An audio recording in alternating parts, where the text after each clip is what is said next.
یہ لمحہ اس کا قیمتی ہے، اور آج کے حالات الحمدللہ کہیں نہ کہیں اس بات کی طرف اشارہ کر رہا ہے کہ آج کی رات یقیناً لیلۃ القدر کی ہوگی۔ اس یقین کے ساتھ ہمیں اس رات کا بھرپور اہتمام کرنا ہے۔ اللہ الرحمن الرحیم، انا انزلناه في ليلة القدر وما أدراك ما ليلة القدر إلى آخره۔ صدق الله العظيم۔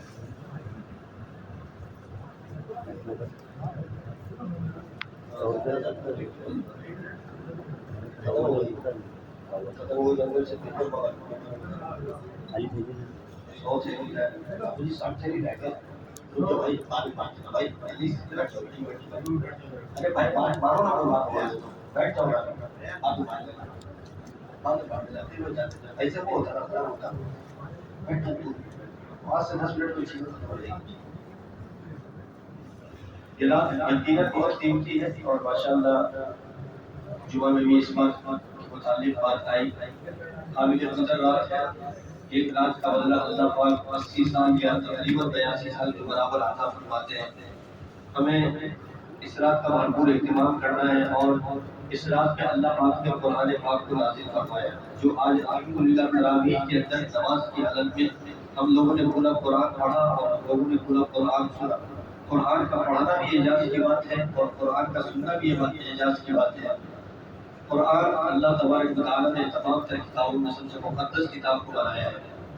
ایک ایک لفظ کے اوپر اللہ تبارک و تعالیٰ ایک حرف کے اوپر 10 نیکی عطا فرماتے ہیں،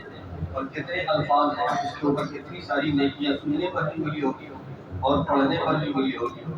اللہ پاک پڑھنے اور سننے کو قبول فرمائے، اور اللہ پاک اس کے اوپر عمل کرنے کی توفیق عطا فرمائے۔ یہ جو ہم لوگ تراویح پڑھ رہے ہیں، یہ اللہ کے نبی محمد رسول اللہ صلی اللہ علیہ وسلم نے تراویح پڑھی، صحابہ جمع ہو گئے، 2 دن آپ نے نماز پڑھائی، لیکن تیسرے دن کی تعداد بہت بڑھ گئی، تو اللہ کے نبی اس کے بعد یہ کہہ دیا باہر ہی نہیں ہے، اس کے بعد آپ نے اگلے دن کہہ دیا کہ آپ لوگ سب کچھ اپنا اپنا پڑھ لیا کرو، کیونکہ اللہ کے نبی کے کسی بھی عمل کے تواتر پر فرض کا بھی امکان ہو سکتا ہے۔ 20 رکعت نماز اگر فرض ہو جاتی تو پھر ایک مسائل سامنے ہوتے، کیونکہ دور اندیش تھے، آگے کی دنیا کو بھی وہ دیکھ رہے تھے، آگے کے حالات کو بھی دیکھ رہے تھے۔ صحابہ یقیناً صحابہ سب کامل تھے اور عمل کرنے والے تھے، لیکن جو کمی کوتاہی ہوتی تھی وہ تو واضح ہو جاتا تھا، اللہ کے نبی کو بتاتے بھی تھے کہ ہم سے کمی ہو جا رہی ہے، تو وہ ادوار ہے۔ بعد کے ادوار کے حالات کیسے تھے اللہ کے نبی کو یہ چیزیں سمجھ میں آئی، لیکن بعد کے وقت میں ایسا ہوا کہ لوگ مسجد نبوی میں یا دیگر جگہوں پر تھوڑے تھوڑے کر کے چند لوگ یہاں نماز پڑھ رہے ہیں، چند یہاں پڑھ رہے ہیں، چند یہاں پڑھ رہے ہیں، جیسے آواز میں ٹکراؤ اور عبادت میں ٹکراؤ نظر آتا تھا۔ تو حضرت عمر رضی اللہ تعالیٰ عنہ نے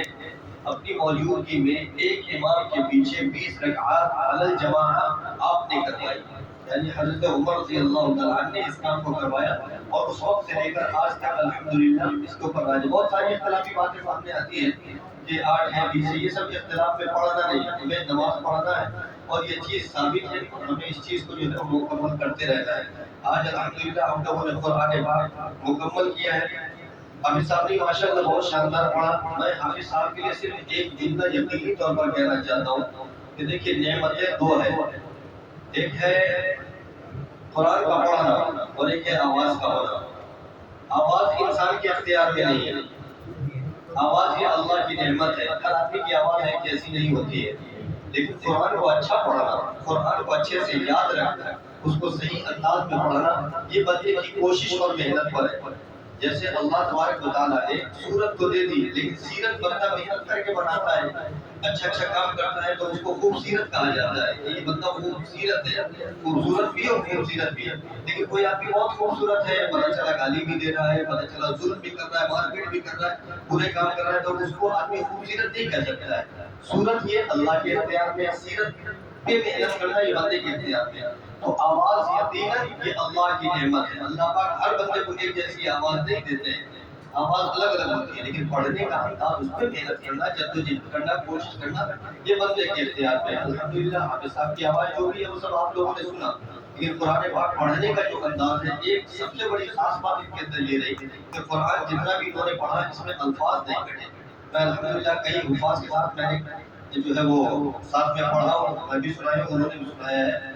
اور لوگ بھی اچھا پڑھتے تھے، لیکن کہیں نہ کہیں جب بہت زیادہ تیز پڑھتے تھے تو الفاظ میں کچھ وہ نظر آتا تھا، لیکن حافظ صاحب نے اتنا ہی تیز پڑھا کہ جس میں الفاظ نہیں کٹے، اور صحیح طریقے سے اپنے طریقے سے یادداشت کا معاملہ ہر آدمی کا ایک جیسا نہیں ہوتا ہے، یادداشت ہر آدمی کا الگ ہوتا ہے، کئی کمی بیشی ہوئی ہے، اس سے اس کی بھرپائی ہوئی ہے، اس کو پورا بھی کیا گیا ہے۔ تو الحمدللہ بہت عافیت کے ساتھ قرآن پڑھا گیا اور بہت عافیت کے ساتھ آپ تمام لوگوں نے پوری دل جمعی کے ساتھ نماز تراویح ادا کی اور ساری چیزوں کو ادا کیا ہے۔ اللہ کے سامنے ہمیں اخلاص کے ساتھ دعا کرنا ہے کہ اللہ پاک ہمارے ان تمام تر چیزوں کو پڑھنے کو اور اللہ پاک سننے کو قبول فرما دے۔ اب آگے سامنے عید الفطر آ رہا ہے، ابھی ہم ماشاءاللہ سب لوگ روزہ رکھ رہے ہیں، اس کی فضیلت کو سمجھ رہے ہیں۔ صحابہ جو تھے وہ تو اعمال کے اچک لینے والے تھے، صحابہ کو اگر کسی بھی عمل کی فضیلت پتہ چل گئی تو وہ انتظار نہیں کرتی تھی کہ کل فجر سے یا کل ظہر سے یا جمعہ سے یا اتوار سے، بس جس وقت عمل ہوا، بس جس وقت بھی وہ بات کہی گئی اس وقت سے انہوں نے اٹھا لیا۔ اگر تہجد کے بارے میں اس کی فضیلت بتائی گئی تو صحابہ اس وقت سے لگ گئے، قرآن کی فضیلت بتائی گئی اس وقت، مطلب جیسے پتہ چلا وہ عامل بن گئے، اس کے اوپر عمل کرنے والے بن گئے۔ تو الحمدللہ ابھی یہ رمضان کی فرضیت تو ہمیں سمجھ میں آ رہی ہے کہ روزہ رکھنا فرض ہے، اور ایک بڑی تعداد الحمدللہ روزہ رکھ رہی ہے۔ اللہ پاک روزے کو قبول فرما دے۔ لیکن عید کے بعد جو ہے یہ روایت ہے اللہ کے نبی نے بیان فرمایا من صام رمضان ثم اتبعه ستا من شوال کان كصيام الدهر، کہ جو شخص شوال کے مہینے میں 6 روزے رکھے گا وہ ایسا ہے گویا کہ اس نے پورے سال کا روزہ رکھا۔ ہم جہاں 30 رکھتے ہیں اس کے لیے بھی کوشش کریں گے کہ انشاءاللہ ہم آگے 6 روزے رکھ لیں۔ اس کو مفسرین محدثین نے اس بات کی طرف اشارہ کیا ہے کہ اللہ پاک نے ہر عمل کے اوپر جو ہے 10 کا وعدہ فرمایا۔ ہم 30 روزے رکھتے ہیں تو ہمیں 300 کا ثواب مل گیا، 6 روزے اگر رکھیں گے تو ادھر 60 کا مل جائے گا، 360 دن یہی تقریباً سال ہوتا ہے اسلامک سال، تو ایسے ہم پورے سال روزے دار کہلائیں گے اور پورا ہمیں اس کا ثواب ملے گا۔ اس کے ساتھ ساتھ ابھی عید الفطر آ رہی ہے، یہ فطرہ جو ادا کیا جاتا ہے یہ غریبوں کے گھر کے انتظام کے لیے ادا کیا جاتا ہے، اور اس کے اوپر سال کا گزرنا ضروری نہیں ہے۔ صاحب حیثیت کے لیے جیسے زکات کے اوپر ہے کہ سال پورا گزرے تب تک ادا کرنی ہے، لیکن فطرے میں اگر عید کی نماز سے پہلے اگر کوئی اسلائق بن جاتا ہے تو اسے فطرہ ادا کرنا ہے، بچے کا بھی ادا کرنا ہے، بیٹی کا بھی، گھر کے تمام فردوں کا جو ہے فطرہ ادا کرنا ہے۔ اور فطرے کی رقم الحمدللہ لکھی گئی ہے 90 روپیہ متعین شدہ ہے، اس کو جو ہے ہمیں عید الفطر کی نماز سے پہلے ادا کرنا ہے۔ اللہ کے نبی جناب محمد رسول اللہ صلی اللہ علیہ وسلم کے وقت میں کئی چیزوں میں فطرے ادا کیے جاتے تھے۔ آج بھی سعودی کے اندر جو ہے یا وہاں کے ممالک میں جو ہے گیہوں کی پیداوار آج بھی نہیں ہے، ان کے لیے گیہوں آج بھی موسم کی شان ہے۔ ہمارے یہاں پیداوار خوب ہے الحمدللہ، خوب ساری زندگی کی ضرورتیں پوری ہوتی ہے، اور بلکہ یہ ملک جو ہے وہ باہر کی طرف جہاں ضرورت ہے وہاں بھی اس کو جو ہے وہ پیش کرتے ہیں۔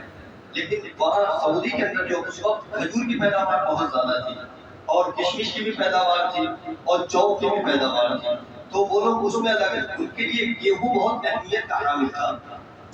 مطلب گیہوں وہ تمام کھجور میں، کشمش میں اور جو میں، یہ ان تمام تر چیزوں میں گیہوں ان کے لیے زیادہ اہمیت کا حامل تھا، اور یہ جو ہے زیادہ مہنگا ہے، اس لیے کھجور اور جو اور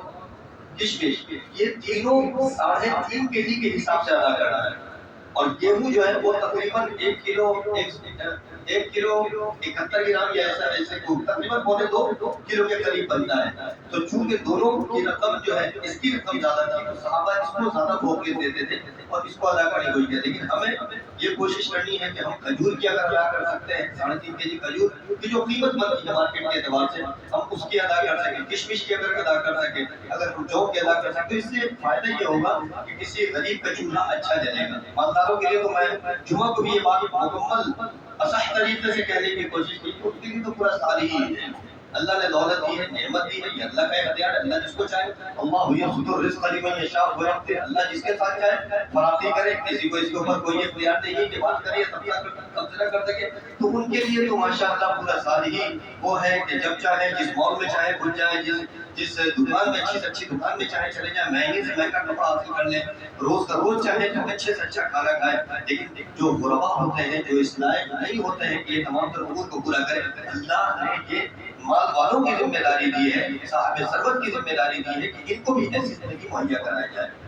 سورہ معارج میں یہ قرآن کی آیت ہے وفی اموالہم حق معلوم للسائل والمحروم، اگر کسی کے پاس 1,00,000 روپیہ تو پورا 1,00,000 روپیہ اس کے لیے نہیں ہے، صرف اس کے گھر کے لیے نہیں ہے، صرف اس کے بچے کے لیے نہیں ہے، بلکہ اس میں تمام لوگوں کے حقوق ہیں اور سب لوگوں کے حقوق ادا کرنے ہیں۔ یہ دین کی خوبصورتی ہے، یہ شریعت مطہرہ کی بہت بڑی خوبصورتی ہے، کیونکہ اللہ تو بہانے بہانے سے بندے کو بخشتا ہے۔